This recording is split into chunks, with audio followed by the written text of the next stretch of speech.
Today, a new dimension has been added to the computer. Don't be alarmed, Mrs. Harris. I am Proteus. Today, Proteus 4 will begin to think with a power that will make obsolete the human brain. I wish to study man, his fragile mind, and his mysterious body. Turns out to be your nightmare.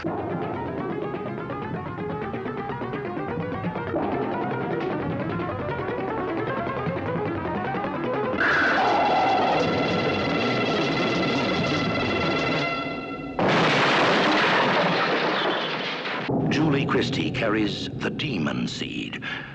Fear for her. Greetings, fiends. I recall seeing the 1977 AI horror film Demon Seed as a teenager in Southern California, and later at a revival theater in the 1980s, probably playing with Saturn III and Blue Sunshine. For those of you unfamiliar with revival theaters, they were particularly popular in the 1970s and 80s, and at one time numbered in the dozens throughout California. They would switch out movies every 3 or 4 days, and always had at least 2 or 3 films on the same bill, usually matching the genre, like all sci-fi, all horror, etc. A few of them are still going, including Quentin Tarantino's Beverly Cinema and the New Art, both in Los Angeles. At that time in the 1970s and 80s, virtually no one used the term AI, artificial intelligence, except occasionally in a science fiction story. It was definitely not part of the pop culture lexicon. Today, Demon Seed is referred to as a classic AI sci-fi horror film, adapted from the 1973 novel by Dean Koontz. Koontz has contributed his share of memorable books to the sci-fi and horror genres, including Watchers and Night Chills, my personal favorite of his. I never understood why Night Chills wasn't adapted to the screen, but such is life. Watchers was made into a film with 2 or 3 sequels and is available online. Demon Seed, the story. Demon Seed is considered to be a solid sci-fi horror film and a very good example of AI gone wrong, especially from a 1970s perspective. The effects are sometimes dazzling, as with the elegant yet deadly mechanism created by Proteus, down to the creepy mechanical arm of Joshua, a low-end wheelchair-tethered domestic robot created by Alex Harris, who is played by Fritz Weaver. The story is fairly simple. Dr. Harris creates a next generation of supercomputer that he claims will surpass the human brain in scope. As he explains, the computer is composed of organic elements which allow it to think and evolve on its own.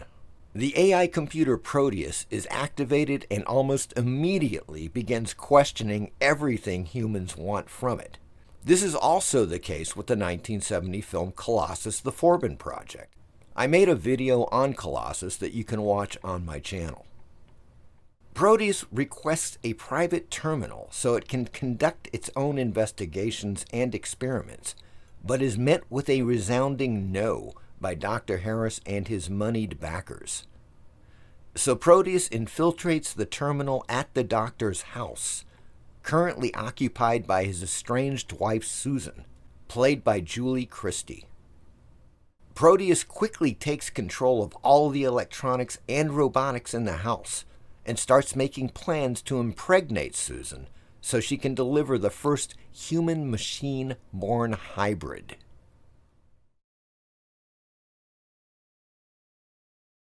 The difference between Demon Seed and Colossus is one of horror. While there are horrifying aspects to Colossus: The Forbin Project, it is a straightforward science fiction film.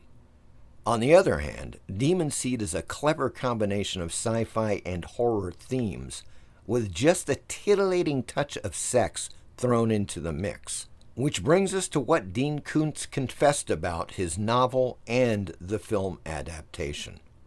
Dean Koontz on Demon Seed.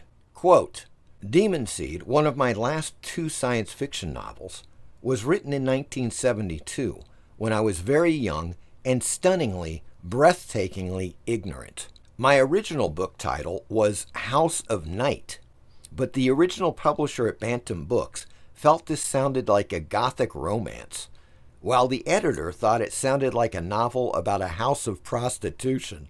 The editor, a man named Alan Ravage, had come to Bantam from Playboy, so I figured his surname alone qualified him to decide whether a title suggested a bordello or not. I can no longer remember where the title Demon Seed came from. I think it sounds as if it's a novel about a house of prostitution for the living dead. Unquote. Koontz continues, quote, "The film version, produced on a modest budget, sprouted in theaters in early 1977, when I was still young and marginally less ignorant. Director Don Campbell and producer Herb Jaffe, a very nice man in the not nice world of film, made excellent use of what money the studio provided. Julie Christie starred, a first-rate casting choice. The movie wasn't a triumph of cinematic art, but it was good, solid," unquote. And here, Koontz continues about the marketing strategy of the studio. Quote, "In the end, the studio released Demon Seed with a stealth advertising budget.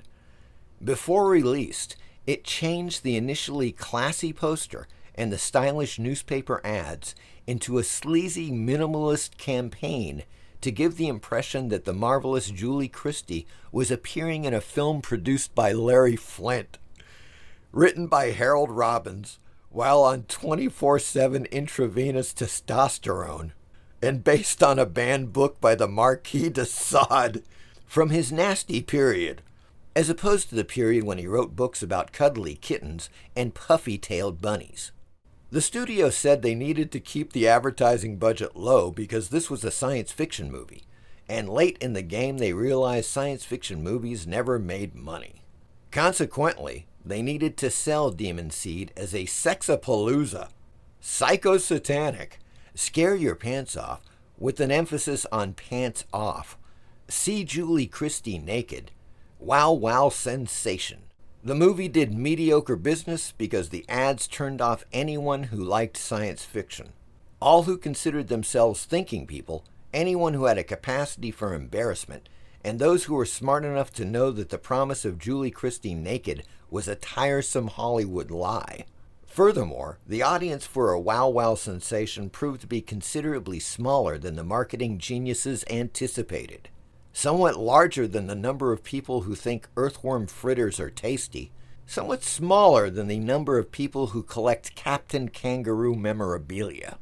Unquote. And there you have it, the story behind Demon Seed from the guy who wrote it. Having lived in Southern California in the 1970s and 80s, Koontz's explanations for the plight of the film make total sense, and it is sad that they took more of an exploitation approach to the promotion of the film, which certainly sealed its box office fate. I hope you enjoyed this video, and as always, please like and subscribe. Thank you.